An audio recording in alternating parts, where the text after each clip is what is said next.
The question is hormone therapy during menopause. What hormone we can use and how they will help our patients.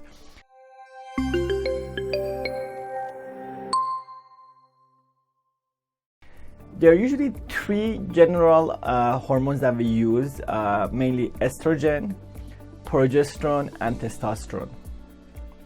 The first one is estrogen, that helps for symptoms like hot flashes, also for bone loss. It can be useful. People who take estrogen and have uterus need to be on progesterone, because estrogen by itself can affect the uterus and cause abnormal cells. But progesterone also can help with relaxation and has other benefits.